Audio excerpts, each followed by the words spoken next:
그러니까 이 겉사람과 속사람의 이 관계는 뭐냐? 응? 어떠한 일을 하느냐? 갈등을 하는 거예요. 육신과 성령의 싸움이 있는 거예요. 네, 갈라디아서 5장 17절 말씀처럼 늘 우리는 이 싸움 가운데 있는 것입니다. 그렇기 때문에 우리는요, 이러한 싸움 가운데요, 그냥 단지 이러한 갈등을요, 죄의 문제를 처리하는 수준에 머물면 안 되는 거예요. 예전에는 제가 쓴뿌리도 뽑고 죄의 문제를 많이 처리했다고 생각했는데 더 중요한 게 있어요. 우리는 죄의 문제의 처리에 머물면 안 돼요. 자아의 처리까지 들어가야 되는 거예요. 내 자아가 성령의 통제와 인도를 받아야 돼요. 아멘. 그렇게 되기를 원하시는 분 아멘. 왜? 내 속사람이 성령의 전이기 때문에. 내 속사람이 성령을 모시고 살고 있기 때문에 내 자아의 처리까지 가야 되는 거야. 그래서 가장 위대한 성도는요, 성령의 세미한 인도를 받는 사람이에요. 성령 충만은 뭐냐? 성령님의 세미한 인도를 받을 수 있는 사람이 성령에 충만한 사람이에요. 그래서 이걸 세미하게 분리하지 못하고 무턱대고 성령 받아라, 성령 받아라. 엄청난 귀신의 역사를 경험하게 될 것입니다. 징글징글한 혼탁한 영의 세계가 펼쳐지는 거예요. 네. 자아가 처리되지 않았기 때문에. 성령의 통제와 인도를 받을 수 있는 속사람이 다루어지지 않았기 때문에, 하나님의 형상으로 다루어지지 않았기 때문에, 하나님의 말씀으로 다루어지지 않았기 때문에 성령님이요 억지로 끌고 가는 게 아니에요. 성령님이요 내 속사람이 처리한 만큼 나를 끌고 가는 겁니다. 내 속사람이 강건한 만큼 나를 끌고 가는 거예요. 속사람이 하나님 말씀 가운데 잘 지도를 받는 만큼 나를 끌고 가는 거예요. 겉사람이 깨뜨려진 만큼 나를 끌고 가는 거예요. 예. 성령의 충만함은요, 내 속사람의 상태와 함께 가는 것이지, 속사람과 상관없이 성령님이 억지로 끌고 가는 게 아니에요. 성령님이 억지로 끌고 가면 그거는 하나님의 인격적인 성품에 어긋나는 거예요. 그거는 마귀가 그렇게 하는 것이죠. 그래서 우리는요, 이 변화의 과정을 거쳐야 돼요. 겉사람이 쇠퇴되고 속사람이 강화되는 과정이죠. 그래서 내 자아가 세밀하게 다름을 받아가지고 하나님의 영으로 인도함을 받는 그들은 곧 하나님의 아들이라. 로마서 8장 13절 14절. 무릇 하나님의 영으로 인도함을 받는 자들은 하나님의 아들이라. 여러분, 영접하는 자만 하나님의 아들이 아니에요. 영접하는 자, 그 이름을 믿는 자의 의미는요, 성령님을 내 안에 영접해서 하나님의 영으로 인도함을 받는 자들이 하나님의 자녀들이에요. 그러니까 하나님의 영으로 인도함을 받으려면 여러분의 자아가 확실하게 처리가 되어야 되는 거예요.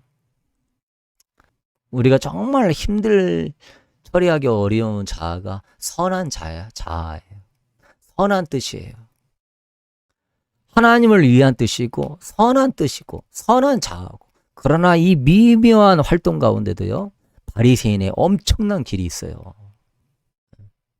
그렇기 때문에 우리가 세미하게요, 이 영과 혼을 분리해내야 돼. 세미하게요, 이게 사실은 겉사람인데 속사람인 것처럼 역사하는 거예요.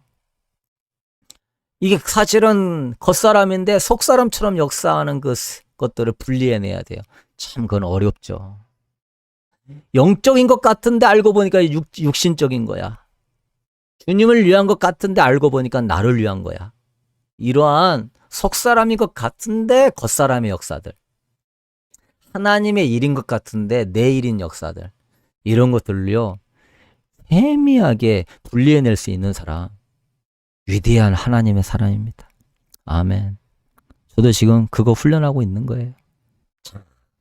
희한한 건 뭐냐, 주여, 대전과 이제 서울에 귀한 성령의 새바람 집회를 할 수 있는 장소가 세워졌어요. 너무나 감사해요. 그래서 주님, 나를 보내소서, 나를 보내소서, 빨리 영혼들을 구원하고 빨리 주님의 나라를 위하여서 나를 사용하소서 하는데요. 성령의 감동은 어떻게 오냐? 하지 말라는 거예요. 그거 신기하대요. 그래서 왜 그럽니까? 난 주님을 위해 살고 싶고 주님을 위하여 죽고 싶고 영혼을 위해서 섬기고 싶은데 왜 막습니까? 왜 막습니까? 그게 이해가 안 가고 그게 막 답답하고 시간은 흘러가는데 빨리 주의 일을 해야 되는데 알고 보니까요. 미묘하게 내 자아가 있는 거예요. 나를 위한 자아. 하나님이요. 그거 깨질 때까지 가만히 있으라는 거예요. 그 미묘한 것들을 발견해내는 거예요. 그래서 계속 훈련하고 있는 거예요. 왜? 꼬루 가신 그분과 동행한다는 것은 그만한 훈련이 필요한 거예요. 훈련할 수 있게 되길 축복합니다. 그런데요, 그냥 안 가고 싶고, 안 하고 싶고. 그런데 성령님은요, 그건 또 하라고 하는 감동들이 또 와요. 왜?